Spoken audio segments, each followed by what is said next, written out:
大家好，欢迎来到我们的频道。Welcome back to Miffy Chinese. First, let's go over the homework from our last lesson. If you haven't watched lesson 3 yet, you can click the card on the screen to head over there now.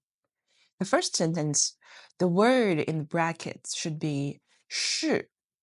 So it becomes 他是陈鹏鹏, which means he is 陈鹏鹏.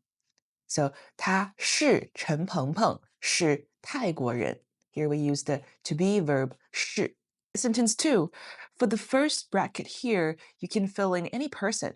Last time we learned new words like 姐姐, older sister, and 女朋友, girlfriend. So if we use those, the sentence becomes 他女朋友也是泰国人. His girlfriend is also Thai, or 他姐姐也是泰国人. His older sister is also Thai. Of course, any words for people like mama or baba, so mom and dad, would be correct here too. Now, for the last one, actually, the first part could be a complete sentence on its own. 王美美是中文老师. Wang Meimei is a Chinese teacher. This way, it's already correct. But if we want to add a bit more detail, we can use the possessive marker, the, that we learned in the last lesson. That gives us 王美美是我的中文老师. So Wang Meimei is my Chinese teacher. And then looking at the picture, we can see Wang Meimei is busy working. We learned the words for busy, 忙, and work, 工作, last time. So the sentence would be 她工作很忙.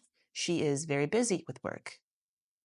Putting it all together, it becomes 王美美是我的中文老师，她工作很忙。How did you do? Did you get it all right? If you have any question, feel free to leave a comment below and we can discuss. Today, we will start lesson 4. Are you ready? Let's go. The title of this lesson is 我有两个孩子. I have 2 children. 我有两个孩子. First up, let's do a quick warm-up. You will see 6 pictures and 6 words on your screen. Your task is to match the correct word to each image. Go ahead and pause the video now to make your choices.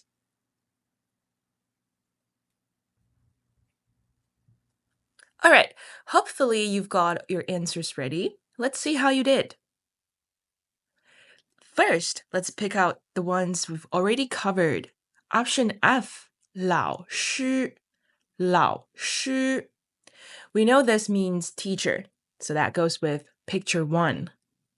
Option E, 妈妈. Mama. You can probably tell by the sound that this means mom. That's picture 2. Option C, 学生. 学生. We've mentioned this one before too. It means student, which fits picture 6. Now, let's look at the new vocabulary. Option B, 哥哥. 哥哥. In Chinese, this means older brother, so we will match that with picture 3. And then option A, 五. 五. This is part of the Chinese number system we're learning today. 五 stands for 5, so that belongs to picture 5. Option D, 60岁. 60岁. This means 60 years old, which leaves us with the last remaining image, picture 4. And that wraps up our warm-up. Did you get them all right?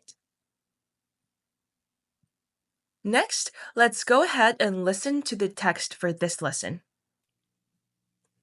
美美忙吗？她很忙。她有多少个学生？她有20个学生。In the text we just heard, there were some new expressions like 有. So let's take a closer look at this important grammar point, 语言点 grammar point. The word 有 in this lesson indicates possession. Its negative form is 没 or 没有. Let's see some examples. First one, 他有20个学生。他有20个学生。So here, 他 we learned in personal pronouns, it means she, right? She. And then 有 have, right? To have. 有. And we talked about this before. So good news about Chinese is that the grammar system is quite easy. Whether it's she, he, they, us, the verb doesn't change its form. So it's always 有，他有，我有，你们有，他们有。Right? So 他有 she has. 20个学生 ,20个学生 means 20 students. Right? 20, 20. We will learn numbers very soon. 个 here is a measure word. We will cover this in the vocabulary part. 学生 students. Right? So 他有20个学生 She has 20 students. Next one. 我没有姐姐。我没有姐姐。To express negative form, 没有，没有。I don't have sisters. 姐姐 sister, older sister. I don't have sisters. 我没有姐姐。As I mentioned earlier, in this lesson, we're also going to learn how to express numbers in Chinese. In Chinese, numbers can be written in two forms, Arabic numerals and Chinese characters. So these are the Chinese characters for numbers 1 through 10. Let's read them through. 一 二 三 四 五 六 七八九十 Not too bad so far, is it? 1 to 10 is fairly simple. But interestingly enough, the Chinese character for 0 is quite a bit more complex than the others. So this is how we write 0 in Chinese. As you might expect, hand signals for numbers can vary across cultures. Let's check out the Chinese versions. While 1 to 5 are fairly normal, things get interesting once you hit 6. These gestures are quite unique to China. For example, the gesture for 6 is shaped like the character 6 flipped over. And it's same for number 8 and the character 8. Go ahead and give this a try yourself. Now let's move on to numbers larger than 10. Expressing these in Chinese is very logical. To say 11, it's just 十一 So we said 十 is 10, 一 is 1, 十一 11. And for 20, it's 二十 R is 2, 十 is 10. So 二十 20. This pattern continues the same way through 99. Let's test it out. How do you say 29? Right, it should be 29. 29. Did you get it right? And how about 74? 74 is 74. 74. Once we hit 100, Chinese introduces some new units. 100 is 百. 1,000 is 千 and 10,000 is 1. So here is a major difference with English. In English, for 10,000, we don't have a unique unit, right? It's just 10,000. But in Chinese, we have a new unit here. It's 1. From there, it follows the same pattern. 100,000 is 10,000. 10,000. Literally 10,000. 1 million is 100,000, which is 110,000. And 10 million is 千万. Finally, at 100 million, we get a new unit, E. Now, let's give it a try and see if you can figure out how much these numbers actually represent. 280 280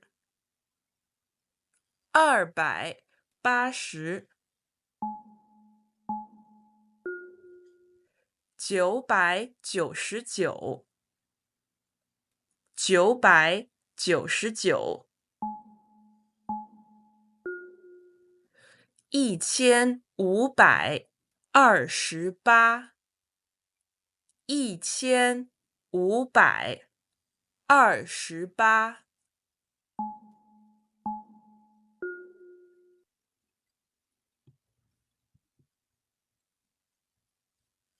Finally, there's one really important rule we have to mention. In Chinese, the number 2 has two different forms, 2 and 2. Think of it this way. We generally use 2 for counting and ordinal numbers, like saying second, 第二. 第二 is second. However, we use 2 whenever we're counting specific things, basically anytime you use a measure word. For example, instead of 2, we say 2本书. 本 is the measure word for books. So 2本书, 2 books. Or 2个人 for 2 people. 个 is the measure word for people. 2个人, 2 people. But if we're saying the number 22, it's still 22. So in order to speak a more native, a more natural Chinese, pay attention to the difference between 2 and 2. Finally, let's wrap up part 1 by looking at the new vocabulary for this part. First up, 有. We just touched on this, right? It is used to show possession, meaning to have. Next, 多少. This means how many or how much. The great thing about Chinese is that we don't distinguish between countable and uncountable nouns. Whether you're asking how much or how many, it's always just 多少. Third, 个. This is a really important one. In English, you sometimes use measure words like a piece of paper. This piece is a measure word. But in Chinese, we always need a measure word to connect the number to an object. Think of 个 as the universal counting bucket in Chinese. Use it for people, abstract ideas like dreams, or objects that don't have a specific category. Or, here's a pro tip. If you ever forget a specific measure word, like the ones for books or chairs, just use 个. It might sound a bit informal, but everyone will understand exactly what you mean. All right, that's it for the first part of Lesson 4. We will stop here for today, but stay tuned for Part 2.